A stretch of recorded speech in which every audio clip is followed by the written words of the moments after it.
अगर आपने हमारे चैनल को अब तक सब्सक्राइब नहीं किया तो सब्सक्राइब कीजिए और ताज़ा खबरों के लिए बेल आइकन को क्लिक कीजिए।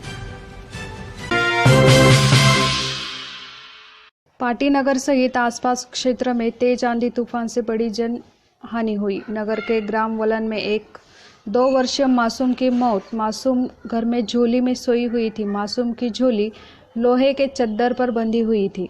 तेज हवा आने से चद्दर सहित बालक को हवा में उड़ाया, जिससे बालक की मौके पर मौत। ग्राम पाटी में भी कई लोगों के घर के चद्दर उड़े।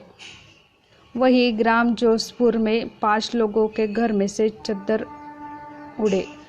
2 जगह से मकान को पूरी तरह क्षतिग्रस्त कर दिया। लोगों का कहना है कि मानसून करीब है, ऐसे में उसकी तैयारी को लेकर खाद बीज खरीदे या मकान की मरम्मत कराए। इस समय सभी की रुपए पैसों को लेकर हालत बुरी चल रही है। उधर राजस्व विभाग के पटवारी मौके पर पहुंच पंचनामा बना रहे और उन्हें सरकार से मिलने वाली सहायता राशि के लिए पंचनामा बनाकर विभाग को भेजेंगे।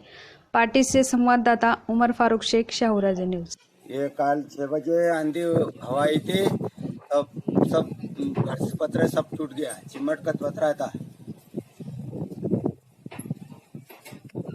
कितने बच्चों खाली फेंकाएगा तब वो बचेगा। अच्छा, और क्या कितना नुकसान हुआ है? नुकसान होगा 75 न पूरा चद्दर पूरा गायब गया, सब फूट गया। चिमट का था और इंगल 3 गया गायब। बनाने के लिए आया था, अभी पंचनामा बनाने लगा है। क्या बोल के गया वो? वो अभी लिख के लेगा। अभी क्या बताओ, अभी लिख के ले गया है।